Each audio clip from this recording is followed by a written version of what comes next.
Здравейте, аз съм Сави от училищната телевизия на 192 село Христо Ботев, а тук при мен е господин Христов. Здравейте!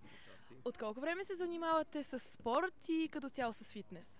С спорт се занимавам цял живот, а с фитнес от 15 години. Кои са най-големите постижения, които сте постигали в кариерата си и като фитнес, и като спортист? Като спортист, 2 пъти съм балкански шампион на 100 метра.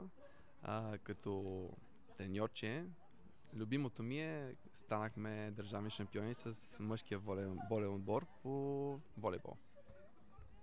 Какви пречки са се появявали, когато сте работили с даден клиент? Пречки много, искам да ти кажа. По принцип най-честия проблем е мотивацията. Хората трудно се мотивират, особено след една възраст. Отделяме доста от нашата енергия, която им предаваме на тях, за да успеем да ги мотивираме. Стана ли това, успеем ли да задържиш един клиент повече от 1-2 седмици в залата, след това всичко е песен. Колко е важно за всеки човек да спортува? За мен това е най-важното. За мен е спорта, на първо място е здраве, на второ място е, структурата на живота. Реално един човек, който спортува, за мен той си структурира правилно деня, правилно месеца, правилно годината, правилно си структурира живота.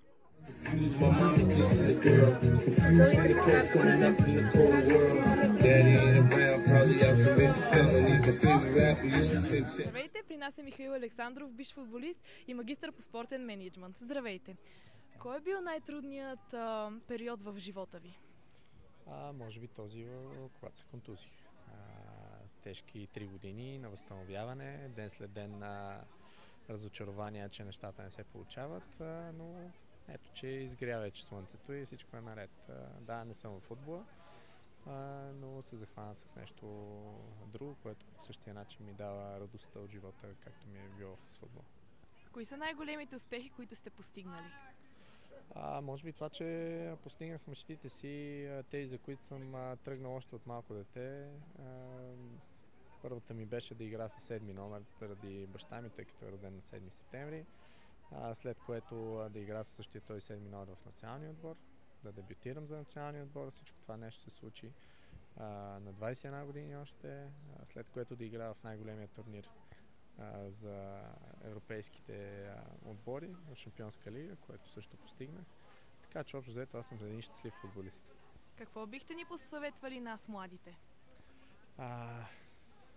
Много неща би ги посъветвал. Ако трябва да върна лентата назад и аз да върша някои от нещата в живота, би ги променил малко, но със сигурност би ви наблегнал на това да четете повече. Четенето е нещо много важно и четенето помага на страшно много хора да развият себе си като личности и в днешно време мисля, че това нещо по някакъв начин се неглижира и се набляга на по-лесната комуникация, телефони, компютри, което абсолютно не съм против, но смятам, че старите методи като четене на книга имат своята харизма и своята красота.